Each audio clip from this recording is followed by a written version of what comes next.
convosco, bendita sois vós entre as mulheres, bendito é o fruto do vosso ventre, Jesus.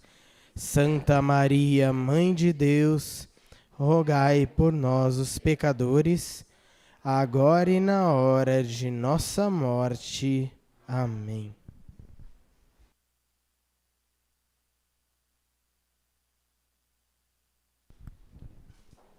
Boa noite a todos. Salve Jesus ressuscitado. Bem, muito bonitas as palavras que o Charles colocou para a gente sobre essa certeza da ressurreição, que até ontem na adoração, numa profecia que teve, a terceira parte da interpretação, que veio exatamente através da Sandra, Jesus falava assim: eu saí do sepulcro, e você? Onde você está? Era a colocação, era a interpretação daquela profecia. Mas, muito bem, nós estamos fazendo uma catequese preparatória para o encontro de famílias, que acontecerá agora em maio, lá em Roma. Encontro esse que o Ítalo e a Rosana participarão, e nós estamos nos preparando para participarmos junto com eles, para estarmos em comunhão. E nós vamos deixar nessa noite o carisma agir, resgatando a nossa família numa área que nós somos muito afetados, muito afetados. Então, cada um sabe o quanto é afetado nisso, e que a graça de Deus possa passar primeiramente por mim, me curando nessa área, e a cada um de vocês também. O tema de hoje é o trabalho, recurso para a família.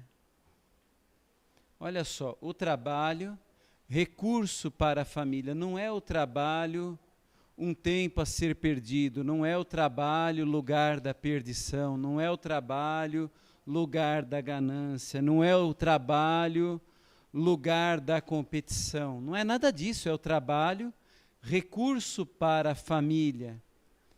E aqui nós somos uma comunidade de famílias, nós temos um chamado sobre isso. Então, o texto que nós vamos refletir é Provérbios 31, de 10 a 31. Obrigado, amor. Obrigado. Provérbios 31, de 10 a 31.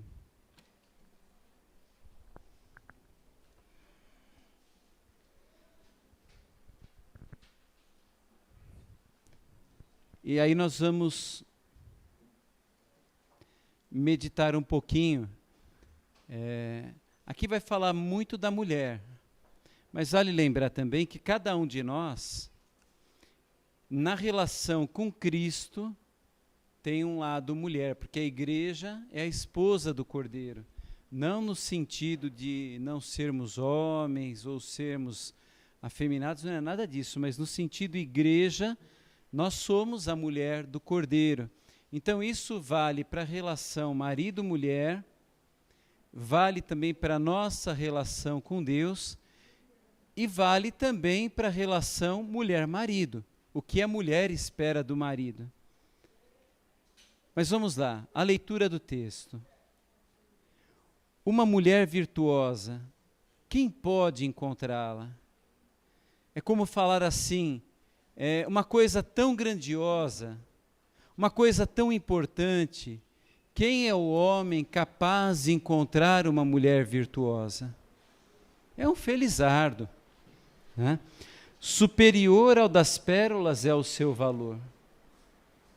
Confia nela o coração de seu marido, e jamais lhe faltará coisa alguma.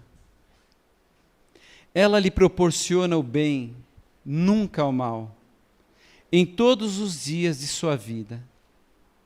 Olha só que maravilha é a mulher virtuosa. É aquela mulher que o marido ele pode trabalhar tranquilo, porque ele sabe que a sua casa está bem cuidada, que os seus filhos estão bem cuidados, que o seu nome como marido é honrado por aquela mulher. Aquela mulher não joga o marido na lama, Quem encontra a mulher virtuosa, né? Ela procura lã e linho e trabalha com mão alegre. Semelhante ao navio do mercador, manda vir seus víveres de longe. Levanta-se ainda de noite, distribui a comida à sua casa e a tarefa às suas servas. A mulher virtuosa, ela é aquela mulher que também trabalha, ela transforma tudo que tem em coisas boas. Ela faz isso na sua casa. E por esse motivo, o marido encontra forças também para fazer a mesma coisa no trabalho dele. É aquela mulher que levanta de madrugada. Quando eu meditei nesse trecho, eu lembrei da minha infância, porque o meu pai ele saía de casa às 4 para trabalhar. O Gilberto também acorda esse horário, né, Vera? Acorda às 4 da manhã, que eu sei. Então, meu pai saía de casa às 4, porque ele era motorista, e minha mãe acordava antes para preparar o café para ele. E quando eu levantava para ir para a escola, levantava às 6, o café estava pronto e o quintal estava lavado. Então, mesmo meu pai sendo motorista de ônibus, uma profissão tão humilde, que remunera tão pouco, nós tínhamos uma vida de virtudes, porque nós tínhamos o café da manhã na mesa, tínhamos o quintal lavado, e o meu pai, mesmo indo para o trabalho dele às 4 da manhã, ele não saía de estômago vazio, ele saía com o cafezinho dele tomado. A mão da mulher virtuosa. Então o marido encontra nela também a força. Por isso que falam, e é verdade, por trás de um grande homem, sempre tem uma grande mulher. Porque o homem sem a força da mulher, ele não é nada. Ele não é nada, ele fica fraco. Ela encontra uma terra, adquire-a, planta uma vinha com o ganho de suas mãos, cinge os rins de fortaleza, revigora seus braços, alegra-se com o seu lucro, e sua lâmpada não se apaga durante a noite. Faz lembrar até aquele trecho do Evangelho, das virgens que estavam com a lâmpada acesa. É a mulher que vive o seu papel, o seu matrimônio. E é ela que faz uma casa ir para frente. Põe a mão na roca, seus dedos manejam o fuso. Estende o braço ao infeliz e abre a mão ao indigente. Ou seja, ela não cuida só da casa dela, ela tem um olhar para aquele que precisa. Ela sabe repartir o que ela tem. Ela tem um coração doce, misericordioso. Ela é administradora dos bens da casa. Então ela entende que dá para repartir e que precisa repartir. E ela faz isso. Ela tem compaixão do indigente. Não é só dentro do lar que é um céu. Ela ajuda a aliviar o sofrimento do outro. E com isso ela traz muitas bênçãos para a casa dela, porque Deus vê tudo isso. E tudo que ela faz, Ele multiplica dentro da casa dela em diversas formas de bênçãos. Ela não teme a neve em sua casa, porque toda a sua família tem vestes duplas. Então é aquela mulher que é prevenida, ela não gasta tudo, ela economiza, ela é providência para a casa vai para frente. Pode vir o frio, pode vir o calor, pode vir a dificuldade, o desemprego. Ela é uma pessoa que é a cabeça da casa. O homem é a cabeça, mas na verdade quem manda é a mulher. Não é assim? A gente sabe disso. Eu trabalho vendendo plano de saúde. Ai do marido que fala, vou comprar esse sem a mulher concordar. Ele cancela e faz outro. Porque quem manda é a mulher que cuida dos filhos, é a mulher que escolhe a casa, e é a mulher que leva o marido para frente. Depois vocês pagam o meu lanche aí, tá, mulherada? Aqui. Depois de uma babação de ovo dessa, né? Seu marido é considerado nas portas da cidade, quando se senta com os anciãos da terra. Tece linho e o vende, fornece cintos ao mercador. Fortaleza e graça lhe servem de ornamentos. Ri-se do dia de amanhã, porque pode vir o dia de amanhã, ela está pronta. O coração dela está pronto, a vida dela está pronta. Ela não tem medo do futuro. Abre a boca com sabedoria, amáveis instruções surgem da sua língua, ou seja, ela é uma pessoa comedida com as palavras, ela abre a boca com sabedoria, não para fazer fofoca, não para fazer intriga, não para ficar falando besteira, não para ficar contando da vida dos outros.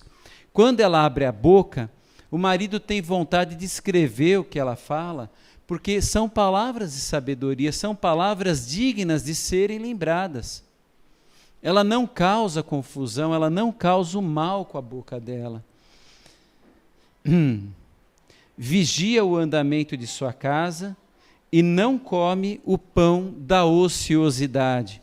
Ou seja, ela come o pão fruto do trabalho, igual essa mulher abençoada que está aqui na minha frente, com todo respeito a disso. Mas você ganhou na loteria, porque o que acontece? O Adilson presta serviço para mim. Ele colocou os móveis lá no 11º andar, eu não lembro, mas devia ter mais de 1 tonelada de móveis lá, não tinha não, Adilson? Tinha mais de 1 tonelada de móveis, pois ela carregou tudo com ele. Tudo. Carregou no carro, descarregou, subiu o elevador, sabe? A Jéssica não come o pão da ociosidade, e nem vocês. Eu não estou dizendo desdém a nenhuma de vocês, mas assim é notável de ver o como isso é bonito, porque aquele pão que vai na mesa é um pão que foi trabalhado, é um pão digno, é um pão santo. Aquilo é santo, porque veio com luta, veio com amor, veio, não é um fruto do nada, sabe? Seus filhos se levantam para proclamá-la bem-aventurada, e seu marido para elogiá-la.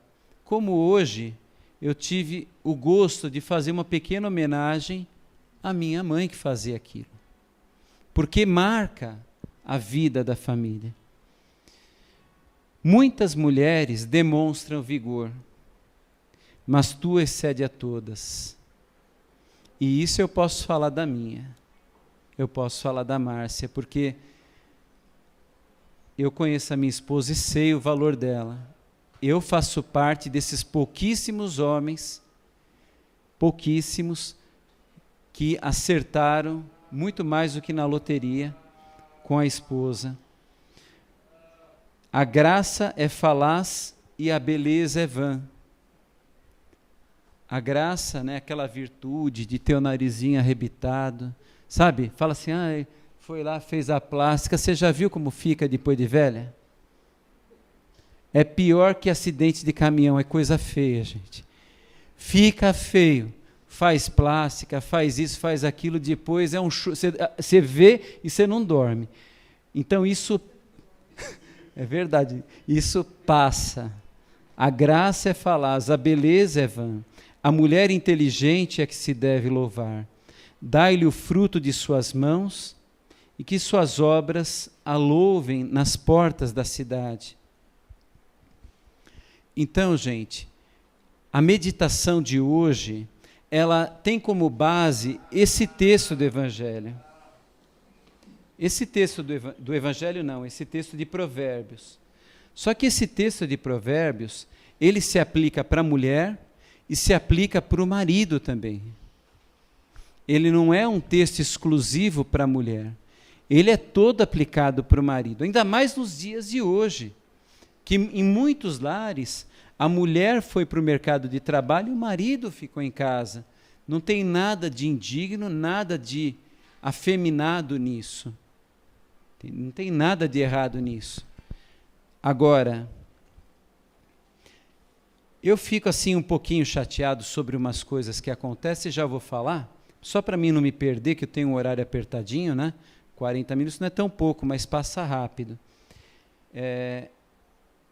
Eu trouxe aqui uma encíclica que ela foi editada em 1891 por Leão XIII. Leão XIII escreveu pelo menos duas coisas muito conhecidas. A primeira é o exorcismo. O exorcismo, como nós conhecemos, ele foi escrito por Leão XIII. Vocês sabiam disso? Ele foi escrito por Leão XIII. Leão XIII era um papa muito espiritual, muito de oração, muito mariano. E ele escreveu um documento chamado Rerum Novarum, a condição dos operários. Ele abominava o que depois virou essa chamada teologia da libertação, que antes era o socialismo. Ele fala, claro, nisso, mas ele fala da importância do trabalho, da santidade do trabalho. Como o trabalho, ele é importante para o bem-estar da família. Ele falava muito sobre isso.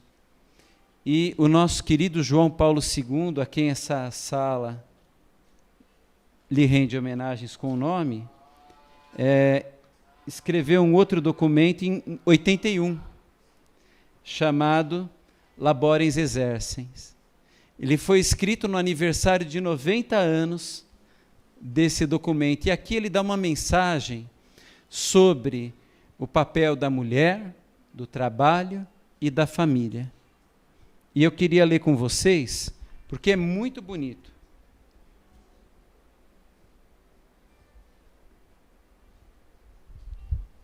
Ele fala assim, é um trecho só, tá?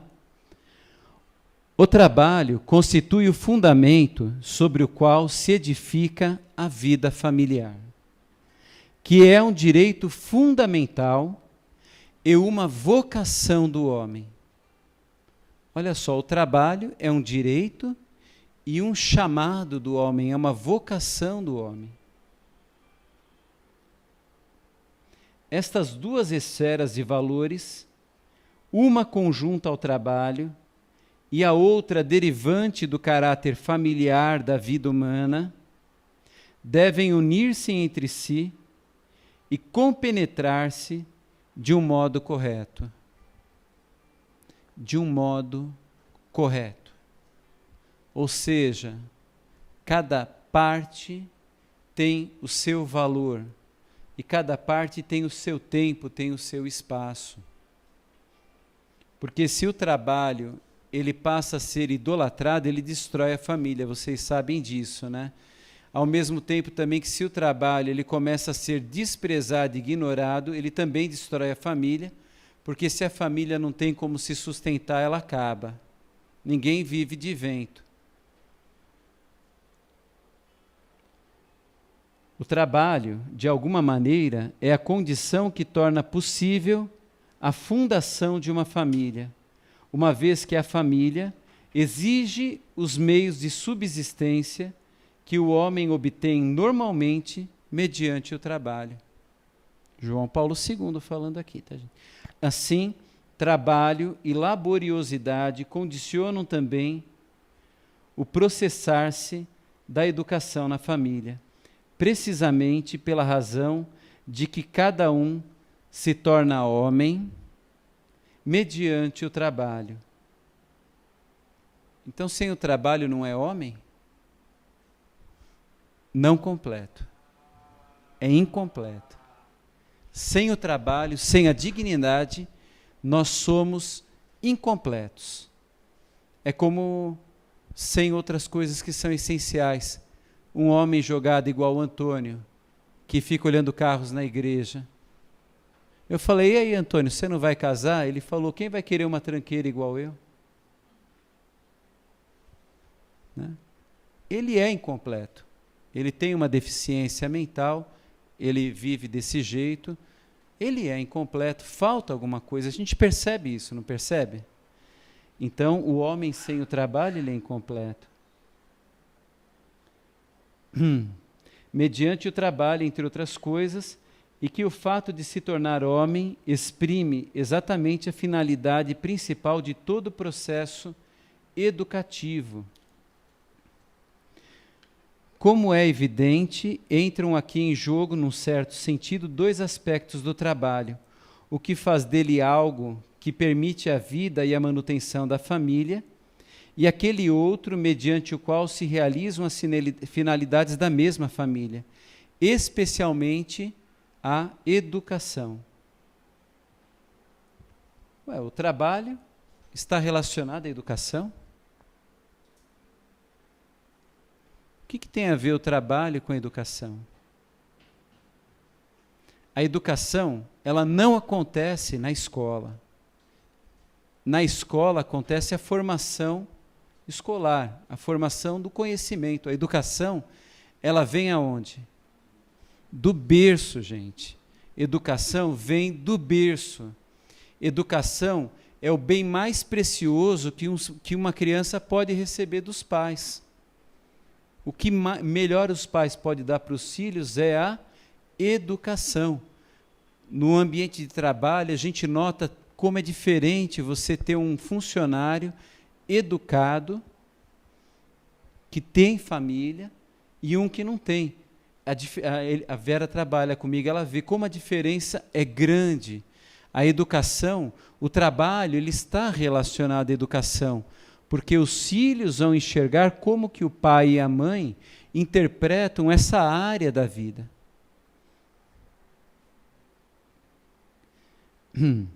Deve-se recordar e afirmar que, numa visão global, a família constitui um dos mais importantes termos de referência, segundo os quais tem de ser formada a ordem socioética do trabalho humano. A doutrina da Igreja dedicou sempre especial atenção a este problema e será necessário voltar ainda a ele no presente documento. Com efeito, a família é, ao mesmo tempo, uma comunidade tornada possível pelo trabalho e a primeira escola inteira de trabalho para todos e cada um dos homens.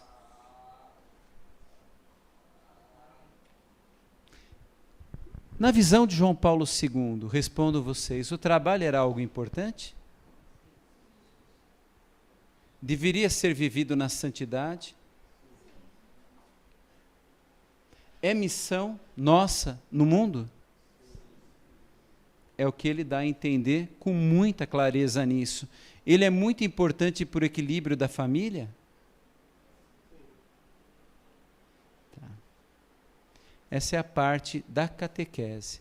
Agora, eu quero trazer ela para nós. Tá bom? Eu vou dizer para vocês que eu fico muito preocupado quando eu vejo irmãos que perdem a noção da realidade e se perdem do trabalho ou pelo excesso ou pela falta. É como se o trabalho fosse uma parte do nosso purgatório. Olha só, é como se num determinado momento a gente falasse assim, graças a Deus, daqui a pouco a gente morre e lá no céu a gente não tem que passar o dedo lá para marcar cartão, né, Vera? Graças a Deus, sabe? É como se essa mentalidade adormecesse esse lado da nossa vida. É como se nós, de um certo modo, desencarnássemos por causa da nossa fé, daquilo que Deus espera de nós na nossa vida. Vale lembrar que Jesus, ele desempenhou toda a missão dele aqui na Terra em aproximadamente 3 anos. E os primeiros 30, ele esteve com a família, com José, na oficina. Deus não quis que Jesus nascesse num palácio e que não precisasse trabalhar. Jesus precisou trabalhar. E Ele trabalhou. Isso tem a ver com a cura do nosso verdadeiro eu. Tem a ver com o nosso equilíbrio psicoafetivo. Tem a ver com a dignidade do homem.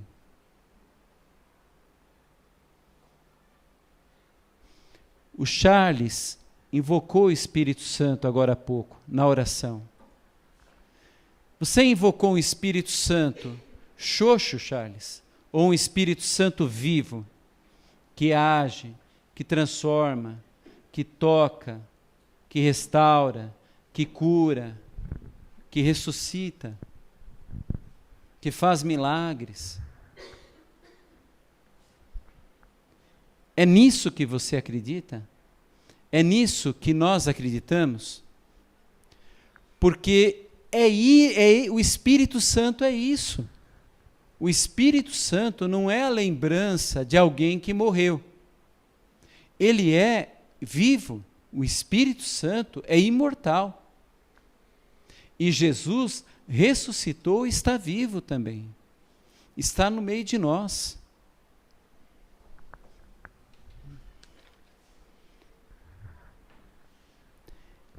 Gente, nós precisamos deixar Deus curar essa área da nossa vida. Outro dia eu estava fazendo uma contagem. Quantos leprosos tinham na época de Jesus?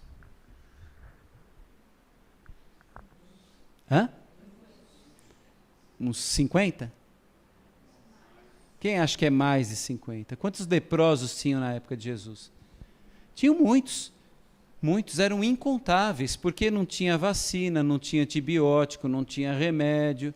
Então o cara adquiria aquela enfermidade e ficava lá junto com outro leproso, que passava para o outro, que piorava o outro. Era aquela coisa, né? Era aquela precariedade. Quantos leprosos pediram a ajuda para Jesus? 10. Quantos foram curados? 10. Quantos voltaram para agradecer? 1. A lepra não é a única doença. Existem doenças de outros tipos, por exemplo, diabetes, depressão. Existem várias doenças. Aqueles que pediram para Jesus a cura foram curados. Daqui a pouco Jesus vai estar aqui. Daqui a pouquinho ele vai estar aqui. Eu queria falar para vocês que nós precisamos pedir para Jesus que cure essa área da nossa vida. As mulheres precisam falar assim, ele está lendo de mim por quê? Ele está falando de mim? Isso que foi falado tem que ser um reflexo da vida das nossas mulheres. E também da vida nossa de homens. Nós precisamos ser curados. Ou seja, nós precisamos, se necessário, levantar às 4, como o Gilberto levanta, levantar com alegria. E não fazer ovo de Páscoa, Rose, aquele mundaréu de ovo, com alegria, que eu sei que é o que você faz. Você faz com gosto aquilo. A gente percebe isso. Mas isso tem que contagiar a todos. Nós temos que limpar essa chácara com gosto. Nós temos que trabalhar com alegria. Nós temos que levar o salário para casa e falar, olha, isso aqui é um dom de Deus, pouco ou muito, e usar com dignidade, e repartir com aquele que não consegue nem o necessário. Isso tem que acontecer na nossa vida. Porque senão, gente, a gente só vai passar aqui. E não é isso que Deus quer. Deus deseja fazer uma obra em cada um. Aliás, Deus deseja muitas coisas. Muitas coisas. É uma comunidade muito pequena. São 3 pessoas, é a Santíssima Trindade. Né? Aliás, esses dias eu estava vendo na Bíblia um trecho contando a história do rei Assuero. Já ouviram falar desse rei? Assuero. Assuero. E aí, a rainha, ele mandou matar ela, que ela tinha feito um negócio errado, né? Mandou matar a rainha. E aí eles iam escolher uma nova rainha. Então eles fizeram lá, buscar as mulheres mais bonitas, as mais atraentes, prepararam ela para o rei. E o rei ficou encantado com uma mulher que era judia. Ele não sabia que ela era judia. O nome dela, quem sabe? Esther. O rei ficou encantado com ela, porque ela tinha sabedoria, devia ser muito bonita, falava as coisas de acordo. Tinham 2 servos do rei que queriam conspirar contra ele. Ela descobriu, ela falou: meu rei, deixa eu te falar uma coisa, olha o que está acontecendo lá, ó, igual a esposa, olha, está acontecendo um problema lá, vamos resolver. O rei foi lá ver, e eles iam conspirar contra eles mesmo, mandou matar os 2, e percebeu o valor daquela mulher. O rei Assuero ficou tão apaixonado, que falou para Esther que ela podia pedir o que ela quisesse, que ele daria. E o que Esther pediu? Ela falou: se é do teu agrado, concede-me a vida. Por que ela falou aquilo? Porque o Amã, que era uma espécie de um governador, tinha feito uma conspiração para matar todos os judeus. Então ela falou: se for do teu agrado, me concede a vida. O rei até assustou. Por que conceder a vida, né? Porque ela era judia. E aquele trabalho do Amã ia matar ela também. E se for da tua vontade, a do meu povo, o povo judeu. E quem perdeu a cabeça depois foi Amã, que foi morto, né? E aí aquele rei, o Assuero, teve uma vida de um amor profundo com Esther. Foi uma coisa linda, linda, linda, linda, linda, linda. Reflexo do amor de Deus. Agora, Deus lá do céu ficou olhando aquilo. Ficou olhando aquilo. Eu acho que no fundo, Deus queria estar lá também, vivendo essa experiência. O fato é que o mundo, ele não tem uma realidade divina. Aqui nós nos irritamos, nós pecamos, nós cobiçamos, nós erramos muito, acontece muita coisa por causa do nosso pecado. Acontece. É como se fosse um lugar meio sujo, sabe? Comparado ao céu. Se a gente comparar o mundo com o mundo não é um lugar tão limpo, tão bonito, comparado às belezas divinas. E Deus lá do céu, Ele olha tudo o que acontece na terra, e no fundo, Ele procurava um dia, quem sabe, experimentar aquele amor. Até está passando um filme agora, falando no Rio de Janeiro, da realidade do lixão, não sei se vocês viram. Não lembro o nome daquele filme. Até parece que está sendo premiado esse filme, né? E lá no lixão, imagina assim que nasça, até por causa dos gases, do adubo, uma flor belíssima. Um dia Deus, olhando o mundo, Ele viu uma mulher, Ele encontrou um coração, que Ele ficou mais apaixonado do que o rei Assuero. Ele ficou tão apaixonado que Ele escolheu um servo dele, o Gabriel, e pediu para ele falar com aquela mulher, que já estava inclusive noiva. Falou para ela do amor que ele tinha, da necessidade que ele tinha de estar com ela. Quem sabe me dizer qual é o nome dessa mulher? Hã? Maria. Linda, jovem. Mas a beleza de Maria, muito maior do que o exterior, porque para Deus o exterior não tem importância nenhuma. Para Deus o que importa, o que é? É o coração. Imagina só a beleza que Deus viu no coração de Maria. Tenta imaginar a beleza que Deus viu no coração de Maria. Foi tamanha que ele quis casar com ela e mandou o Espírito Santo e concebeu Jesus. Não é um negócio de louco? Dá para imaginar um amor desse tamanho? Essa história aconteceu há aproximadamente 2000 anos. O olhar de Deus nunca deixou de estar sobre o mundo. Nunca. O olhar de Deus está sobre o mundo, procurando os filhos de Maria. Filhos e filhas de Maria. Filhos e filhas dela com ele. A descendência dele. Deus está procurando corações.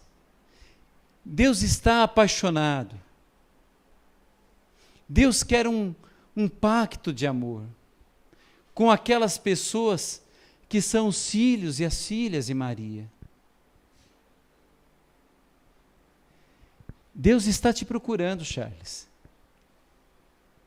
Porque você é um filho de Maria. O teu coração, ele é inclinado a amar o próximo. Ele é inclinado a tudo aquilo que o coração de Maria também é inclinado. O Senhor está procurando refazer esse pacto comigo e com você. E assim como Ele quer refazer esse pacto, Ele vai falar para você, Jéssica, você pode pedir o que você quiser, que eu te dou. Porque eu te amo. Eu vou pedir para o Chico preparar uma música. É uma música bem michuruca. Mas, e nós não ensaiamos, então, gente, vocês façam igual Deus. Olha só o que está no coração, porque se olhar o que vai sair, vai ficar feio. A culpa é minha, não é do Chico não, tá? E aí, daqui a pouco vem o Santíssimo, que já está na hora. Pode preparar. Então, o que acontece?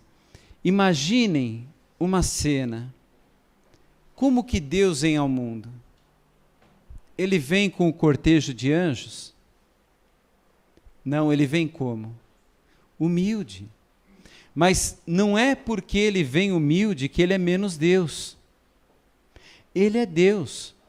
O nosso olhar julga pelas aparências. Vai só dedilhando, tá, Chico? Vai preparando aí.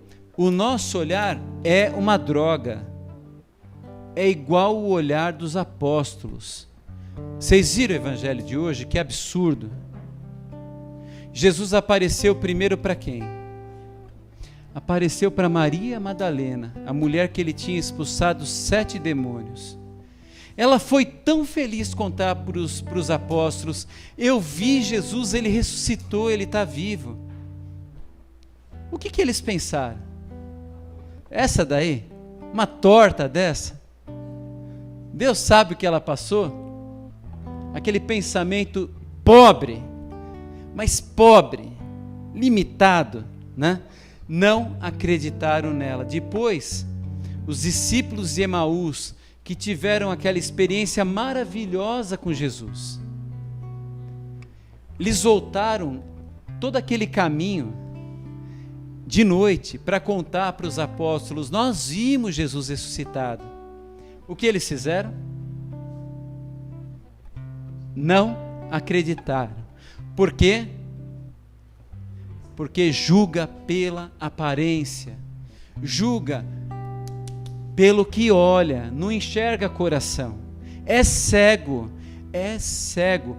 Olha só quem estava julgando, um negou, o outro fugiu, o outro queria ser maior que o outro, e ainda aquela patota lá se achava melhor do que a Madalena, melhor do que os outros.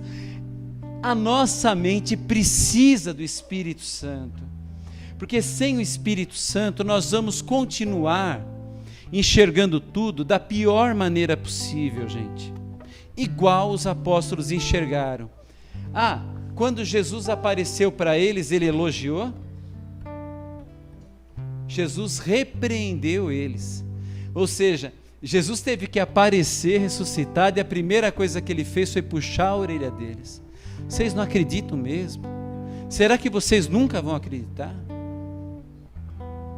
Que dificuldade de entender o quanto Deus ama a gente. Que dificuldade de entender as coisas de Deus. Se Deus aparecesse aqui, na realeza dele, nós morreríamos todos. Nenhum ser humano pode suportar enxergar a glória de Deus. Isso está na Bíblia. A condição humana não permite isso, como se nós derretêssemos. Então ele vem em forma do quê? De pão. Aí a gente pergunta, é de hoje?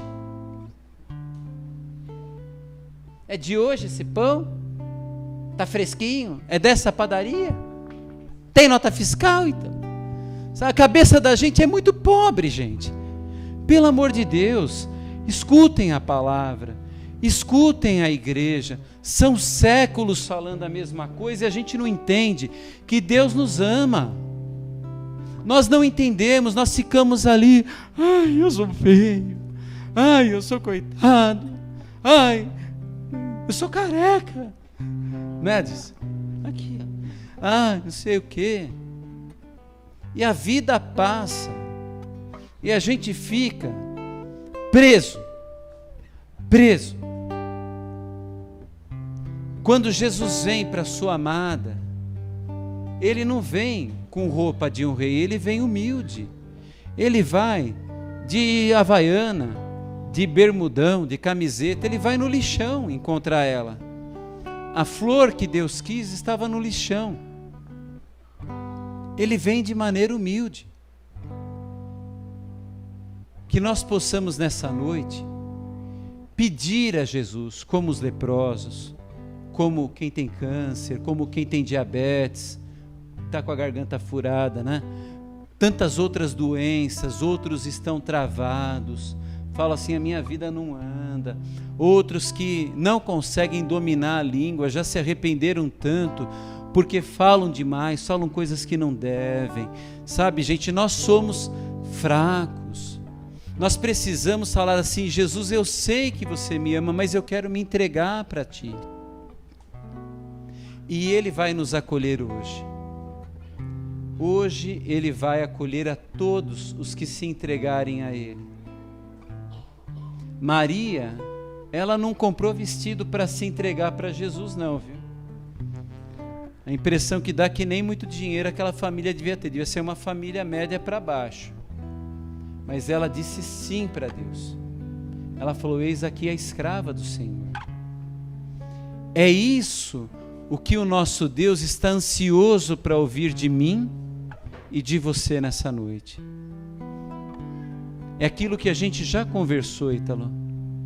Se nós perdermos a chácara, se não tivermos lugar nenhum, Deus vai continuar esperando uma resposta a cada dia da comunidade.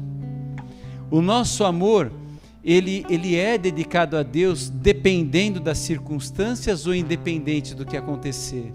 É um amor que só vai enquanto nós tivermos acerola, quadra, e estacionamento e casas, ou na dificuldade nós amaremos a Deus da mesma forma. O nosso amor, nós somos essa mulher para Deus que o Provérbios colocou, ou nós somos aquela mulher gasolina que vai com quem tem o carro mais bonitinho? Que tipo de esposa é a Sagrada Família? Que tipo de esposa é a nossa comunidade? Que tipo de esposa é você, irmão e irmã, que não participa da vida da comunidade, mas também é amado de Deus, também entregou sua vida? Essa música nós vamos tentar cantar, vamos ver o que vai dar. Quem souber canta, eu sei que o Heraldo sabe, o Heraldo vai ter que ajudar a gente, daí bem bonito, hein? Você cantou no carro comigo lá, vamos lá.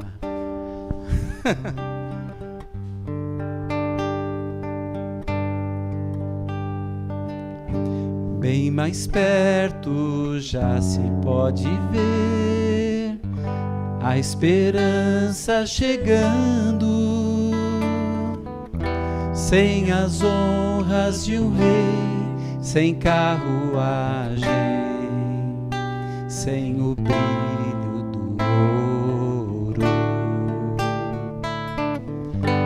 O seu reino não pertence aqui, mesmo assim venha ele ouvir, e lhe rendem louvor com mantos e com palmas. Coroado ele vem, adorado ele vem, a ele a honra e a glória, toda a realeza, Cristo Salvador chegando está. Coroado ele vem, adorado ele vem,